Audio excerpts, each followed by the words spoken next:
Donc le prochain verset du Coran, c'est le verset 64 de la sourate Al-Isra. Donc la sourate que l'on nomme le voyage nocturne. D'accord? Donc je vais aller vers cette sourate-là, de suite. Alors c'est la sourate 17, hein, pour ceux qui cherchent, la sourate 17. Et donc nous avons dit le verset 64, on est d'accord? 64. Ba'd a'udhu billahi minash shaitanir rajim. واستفزز من استطعت منهم بصوتك وأجلب عليهم بخيلك ورجلك وشاركهم في الأموال والأولاد وعدهم وما يعدهم الشيطان إلا غرورا صدق الله العلي العظيم. Que nous dit ce verset du Coran? Excite, énerve ou met en mouvement par ta voix ceux d'entre eux que tu pourras, rassemble contre eux ta cavalerie et ton infanterie, associe-toi à eux dans leur argent et leurs enfants et fais-leur des promesses. Fais-leur faire des choix. Or, le diable ne leur fait des promesses qu'en tromperie. Et je continue avec le verset parce que le verset qui suit, il est important aussi parce qu'on va lui donner sa dimension eschatologique et spirituelle à ce verset, Inch'Allah, avec la permission de Dieu. Verset 65. Inna ibadi laysa laka alayhim sultan wa kafa bi rabbika wakila. Quant à mes serviteurs, tu n'as aucun pouvoir sur eux et ton Seigneur suffit pour les protéger. De qui parle-t-il Dieu dans ce verset? Il est en train de parler de ceux dont Iblis a dit, lorsqu'il a lancé le défi à Dieu et qu'il a dit « je vais tous les séduire », sauf une catégorie, al-mukhlasin. Et Dieu lui a répondu « fais ce que tu as à faire, tu n'auras pas d'emprise ou de pouvoir sur ceux qui sont mes serviteurs. » Et c'est ceux-là qui sont évoqués ici. Ceux de mes serviteurs sur lesquels tu n'as pas de pouvoir, tu n'as pas de sultan, que tu ne peux pas avoir. Alors mes frères et mes sœurs, on peut entendre, comme vous et moi, nous l'avons déjà entendu, que c'est la petite voix d'Iblis qui vient nous chuchoter à l'oreille. Et c'est vrai, c'est ça la voix du diable. Mais aujourd'hui, mais comment ce verset a du sens, comme il n'a jamais eu autant de sens? Parce que cette voix d'Iblis, elle est manifeste dans le monde entier. Par quel intermédiaire? Eh bien, par l'intermédiaire des outils de communication. La télévision, les informations qui passent à la télévision, les téléphones, les ordinateurs, etc., etc. Tous les moyens de communication qui permettent... Allez, je vais faire un petit à la machine, Iblis, à travers la machine de l'intelligence artificielle, et qu'il travaille d'arrache-pied, comme on le dit, pour que cette voix soit en permanence diffusée par les ondes radio, par les satellites, etc. Et cette voix, elle est là en permanence. Voilà. Et excite par ta voix ceux d'entre eux que tu pourras. Alors, il dit que tu pourras parce que vous savez que le verset de la suite, il y a une partie qu'il ne peut pas avoir. Hein. Et rassemble contre eux ta cavalerie et ton infanterie. Et comment tu peux rassembler ta cavalerie et ton infanterie? En t'associant à eux. Comment? À travers la richesse, c'est-à-dire à travers l'argent. Et à travers quoi? À travers les enfants.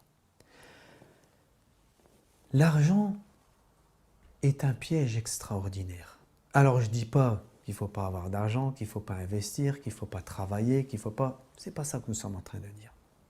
Nous sommes en train de dire que si dans ta vie, tu crois, ne serait-ce un seul instant, que c'est ton argent qui va te sauver, alors tu es de celui qui a associé ta richesse à Dieu. Et là, tu es en grand danger.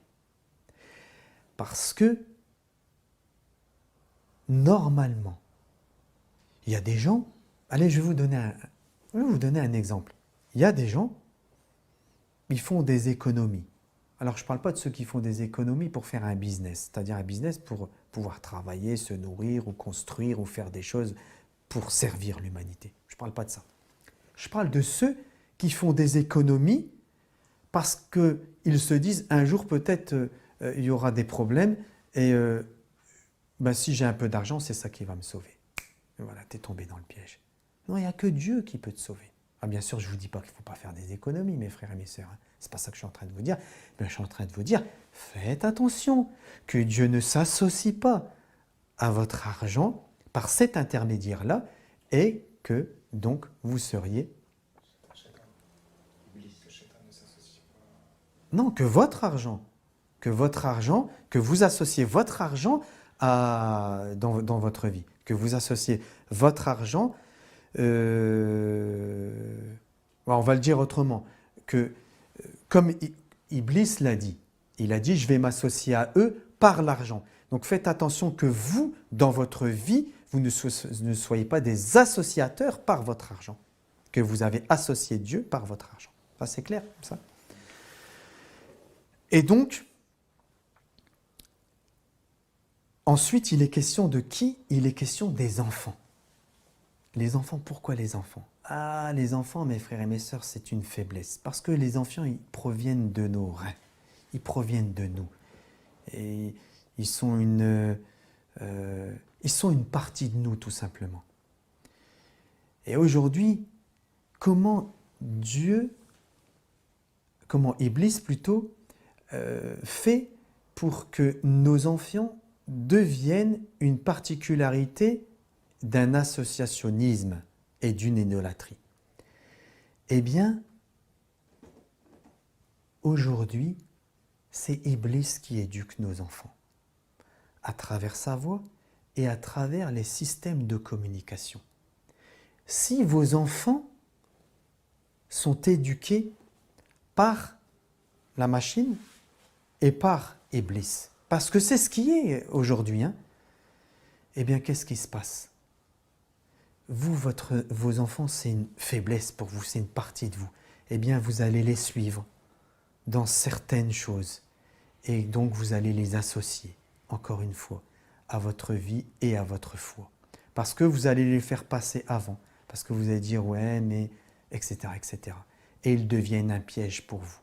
C'est pour ça que nous avons une grande responsabilité de protéger nos enfants. Protégez-les, protégez-les, protégez-les.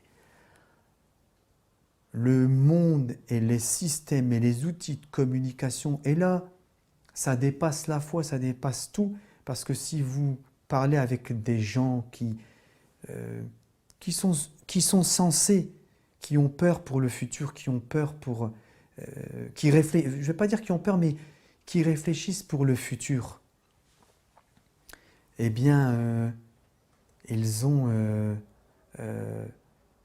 vous disent, ils ont fait des analyses, il y a des scientifiques qui ont fait des analyses, etc.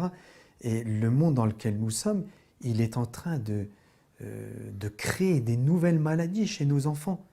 Je ne veux pas parler de rentrer dans des détails, mais par exemple, vous avez déjà entendu parler des cas nombreux maintenant d'autisme, et qui seraient dus, je dis qui seraient parce que je ne veux pas le dire comme quelque chose de certain, qui seraient dus justement aux écrans, aux tablettes, etc., etc.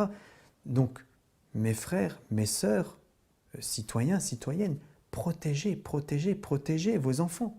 Protégez vos enfants de ces choses qui sont en train de les abrutir, qui sont en train de faire d'eux des outils et des objets et des serviteurs et des esclaves d'Iblis.